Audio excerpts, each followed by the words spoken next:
I'm very happy to be here with so many friends, some of whom of long standing. I no longer use the word old in referring to them, but a little frustrated because at this time, Grey's Anatomy is on, and it's the first time I've ever consulted on a script. And I won't know whether or not they listened to anything I said when they treated the Middle East and Islam. But tonight, I have the daunting task of addressing the topic, Engaging Modernity in the West, the Gülen Movement. The reason why it's daunting is that when I initially accepted the invitation, I was very happy with the first part, Engaging Modernity in the West. I didn't realize that the entire conference was on the Gülen Movement.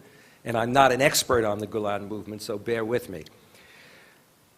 But what I want to do is contextualize the work of Fethullah Gülen so that one gets a sense of at least roughly where he stands as I see him in terms of contemporary Islam and some of the unique contributions that he makes. Two enduring questions in Muslim-West relations have been, is Islam compatible with the West and with modernity, with modern science, democracy, pluralism, and human rights? And secondly, is Islam in need of and capable of reform? I think it's a sad commentary on the study of Islam and the way in which we have engaged Islam for me to be able to say with great certitude and publicly that I've been in this field for close to 40 years, and I've been asked the same questions, including those two, for the last 40 years. The only difference is, as I like to say, I get paid more now than when I began and nobody cared about Islam. But these are major hurdles. They're not only questions about Islam and Muslims and the challenges that they face, but the very way in which we often phrase our questions and the way in which, despite a great deal of evidence, we continue to repeat those questions say something about us. And I'll touch on that later in my talk. At one level, the question, is Islam capable of reform? And are there Islamic reformers? Like many asked about Islam today, seems strange and even absurd. They seem to start with an assumption of Islamic exceptionalism, that somehow when you look at the history of religions, and indeed of most movements, and you see that all movements engage in a process of change and reform, the issue often is not change, but how much change. So some are more conservative than others. Yet there's a tendency to constantly frame questions as if this is a very peculiar tradition that somehow is incapable of change, and that if it talks about change, it probably doesn't mean it. I was talking to a reporter yesterday from a major newspaper. Well, not that major, but it's in a major city. But being from New York, there aren't that many cities that are major. And the person was asking me about, just by accident, by coincidence, the Gülen Movement. And what was interesting was, we talked, and I put out some ideas, but he said to me what people have said to me for the last 30 years about many prominent Muslim intellectuals and religious leaders. He said, well, that's nice, but do they really mean what they're saying? So we start out with the idea that, post 9/11 in particular, that there are good Muslims and bad Muslims. And we ask the question, where are the moderate Muslims? Even asking that question has an incredible implication, okay? Then, and we set out criteria. Then when we find Muslims who meet that criteria, we then say, they probably don't mean it. They're probably engaging in doublespeak, etc. Well, in that sense, you'll see from my comments, Fethullah Gülen is too good to be true, operating from that cynical perspective. Because I think one will see, as I go through this, the ways in which he dovetails with some reformers and reformist thought, and the ways in which his thinking is, as with a lot of reformers, very much affected by not only Islam, but his upbringing in Turkey, the issues that have been raised in Turkey, the history of Turkey, as well as his broader sense of the world. Post 9/11, the call to reform Islam to strengthen its relevance in a rapidly changing 21st century has intensified.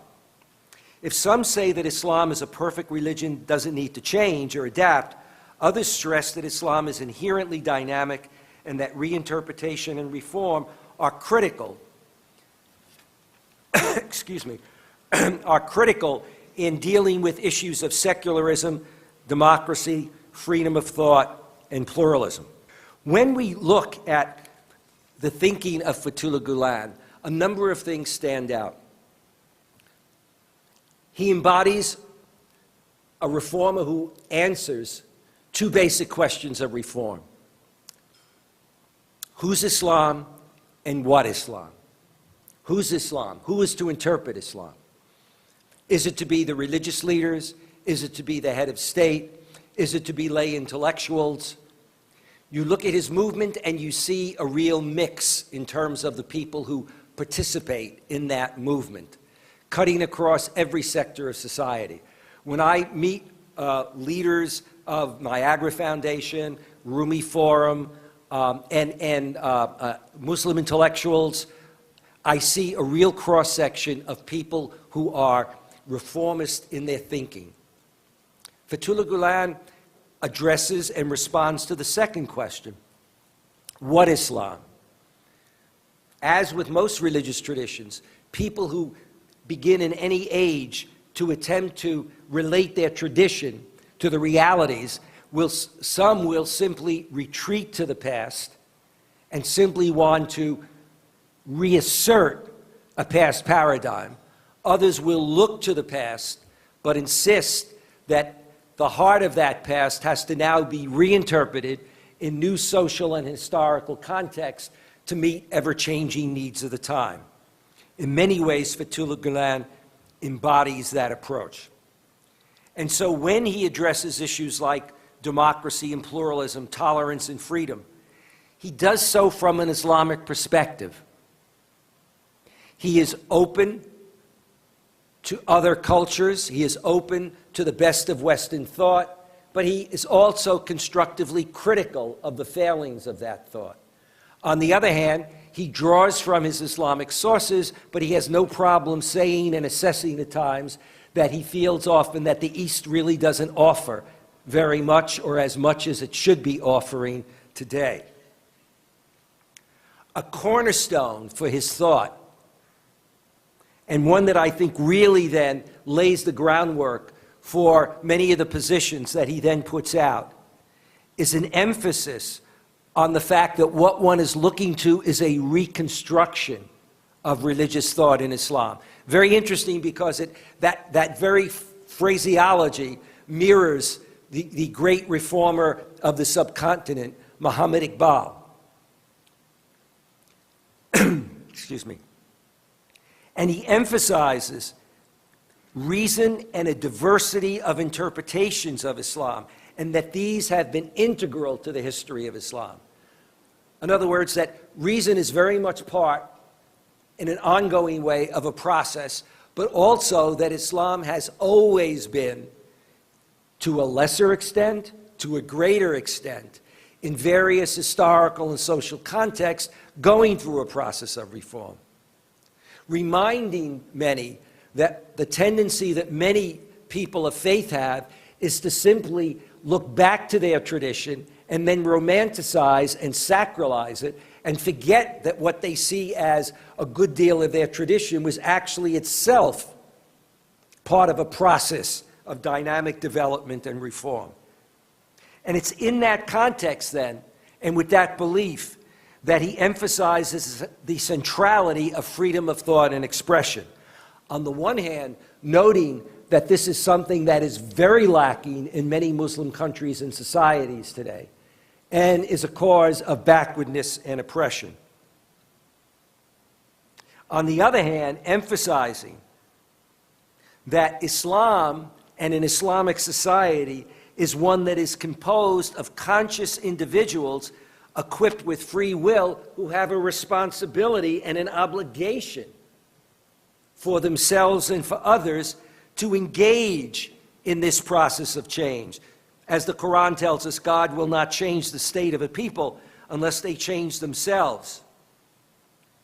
And so, in his own words, there's a sense that each society is responsible for the fate of its society in an ongoing way. Yes, God is all-powerful. Yes, God is omniscient. But it's not as if one simply expects that God is going to do it. Or one expects that one simply looks to a small group of religious leaders or political leaders.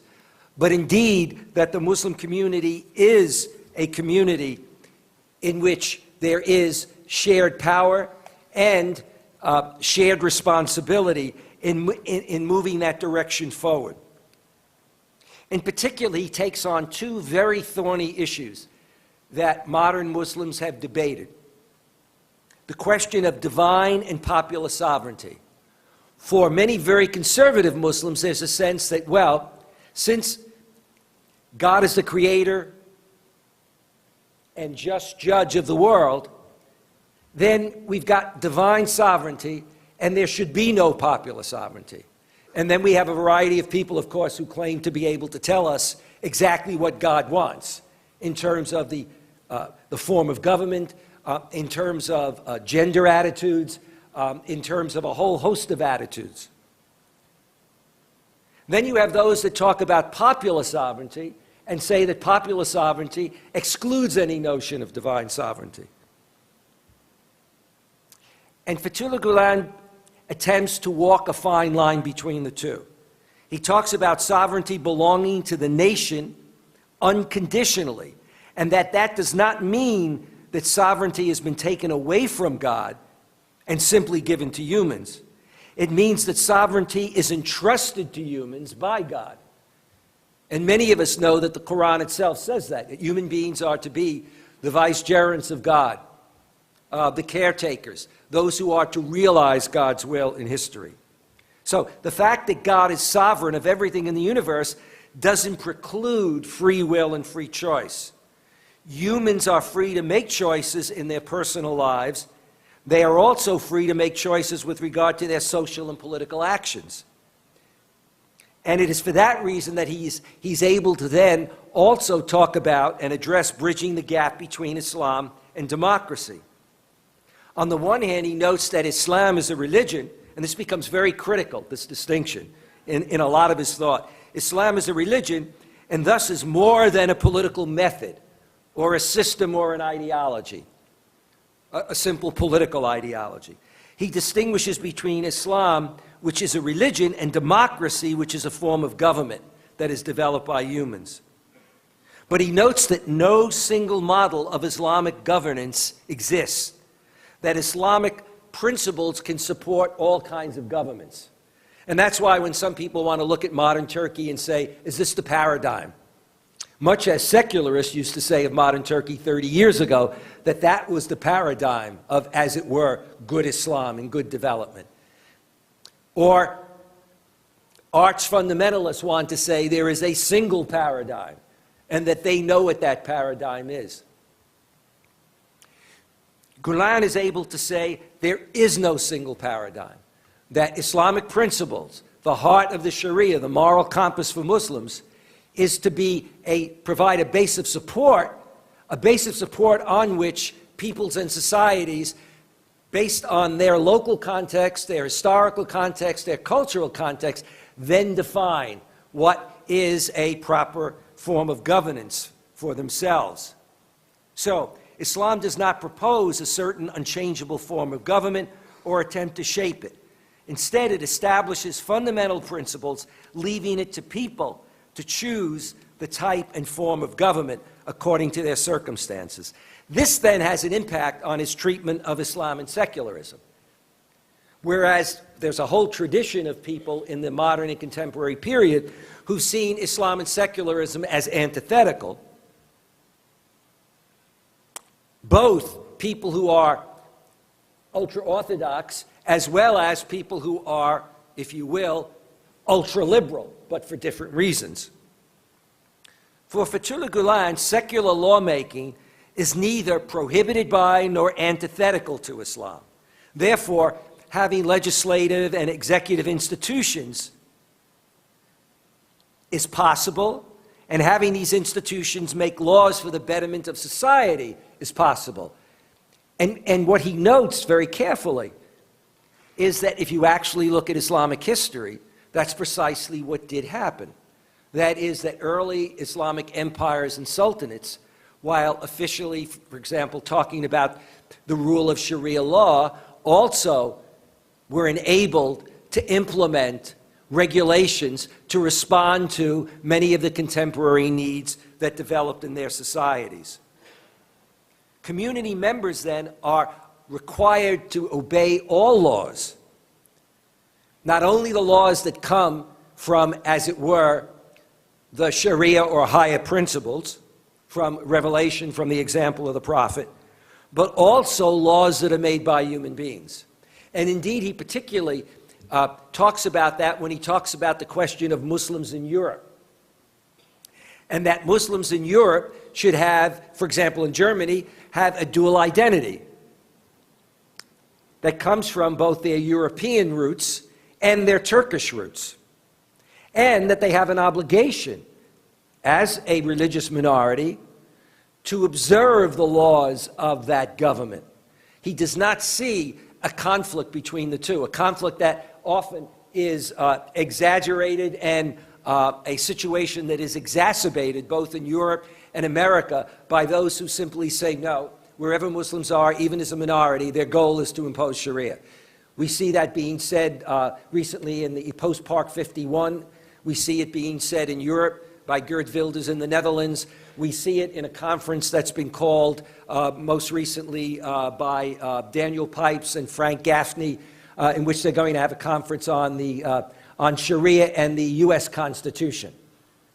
We see it in the comments of Newt Gingrich when he decided that he was going to say that he was going to get a law passed that would prevent any imposition of Sharia, when in fact there's no major movement to even do that in the United States. And even his understanding of Sharia is extraordinarily skewed. But in many ways, this approach addresses, because he sees a world in which, based on a right to reinterpret Sharia principles, the right of ijtihad, change can occur and an accommodation can be made in multiple societies, in Muslim majority countries and in differing kinds of Muslim majority countries, and in countries where we have Muslim minorities. And this is where his notion of the rule of law becomes very important, because he sees in Islam not only as an idea in Western thought, but he sees Islamic roots for the notion of rule of law, a notion of a mutual contract between the ruler and subjects, and thus that government takes its legitimacy from the rule of law, that all should be subordinated to the law. And yet, he is able to identify the fact that that often is not the case in so many Muslim countries. At the same time, he rejects a good deal of the ideology of many Islamist movements and religiously based parties. For Gülen, he addresses a question that many raises and responds to it by insisting on a total separation between religion and the state and opposing religious parties. Now, I don't necessarily personally believe that every Muslim society has to take that position. I want to be clear on that. I think there are multiple interpretations of Islam, both in the past and today. But clearly, what Gülen is demonstrating is that there are major Muslim thinkers and reminding people who read their past history and who look at their faith in terms of a contemporary situation and are able to say there can be multiple forms of government, and one of those forms of government can be one which accepts the total separation between religion and the state, and yet one that can see itself as rooted in a Muslim culture. And so one could look, for example, at contemporary Turkey today as opposed to Turkey just a few decades ago. For Gülen, Islam can be practiced and the issues facing Muslims in the 21st century can be addressed without resorting directly to politics. Therefore, he rejects the claims of Islamists or those Islamists who would say that there's only one true, authentic, original, pure Islam, and they know it, and that there's only one possible form of government and political ideology, and they have it. Rather, he sees many paradigms rather than a single paradigm.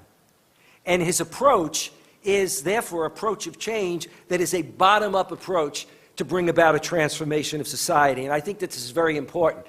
If you look at a good deal of Islam historically, reflecting as many societies were historically, where in effect you had royal or regal governments, feudal societies, change was from the top down. The challenge today is to talk about change from the bottom up. But the challenge that many reformers have had, from early Islamic reformers in the 19th century and the 20th century, is the question of not just how do you craft a vision for Islamic reform, but how do you implement it? The failure of many of the Islamic modernist movements from the late 19th and into the first part of the 20th century was that there were many people who could provide an ideology for state and society, who could provide a new, if you will, theology for Islam in its engagement with modernity, but very few who took the time to realize that the challenge was, how do you implement it? If you don't implement it, then all you have are ideas that get archived, ideas that are in books and that people occasionally refer to and read. But if you look at the development of the Gulen Movement, it's already been referred to here by some speakers. Here you have an actual social movement. So you have a vision that gets operationalized in a network of schools and universities that extends across many parts of the world, and that exemplifies an approach that basically says our schools will teach the best of modern sciences, math, etc., along with a reformist understanding of religion and its relationship to, as it were, a world in which we have not one single model of modernity, which is, quote, Western and secular, but of multiple modernities.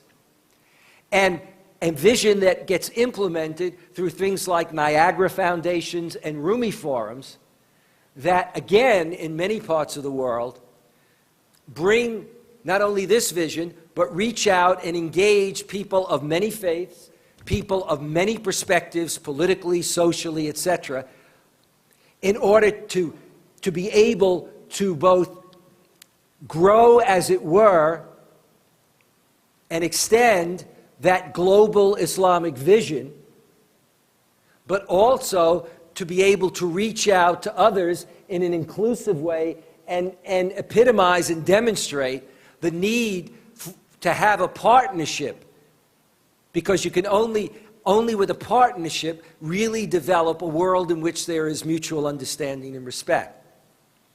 So I'll bring this to a quick conclusion by saying that for those of us who are here in America at this time, in a post-Park 51, the so-called mosque at ground zero world, and in a Park 51, post-Park 51 world in which demonstrated the tip of an iceberg, what I see as a dirty little secret in America, one that we had no problem seeing in Europe, and that is that we do have a problem with Islamophobia, that we do have a situation in which a significant minority of Americans, at times approaching a higher percentage that many of us would like to see, do subscribe to a worldview which discriminates and would discriminate against Islam and Muslims on the basis of religion and or race. And I think we saw that in the reaction that then was freed up across the country, when suddenly, right around that time, many who, in isolated ways, we've had these actions before, objections to mosques, but usually it was, well, there'll be traffic problems. Suddenly you had people who could take phrases like, we don't want a mosque because it will be a monument to terrorism. People who could object to having a mosque in their neighborhood, not because they were worried about some extremist, but because they believed that there was something inherent in the religion of Islam and in a significant number of Muslims. And indeed, our hard data demonstrates that now. 10 years ago, people could just say, well, that's what you think.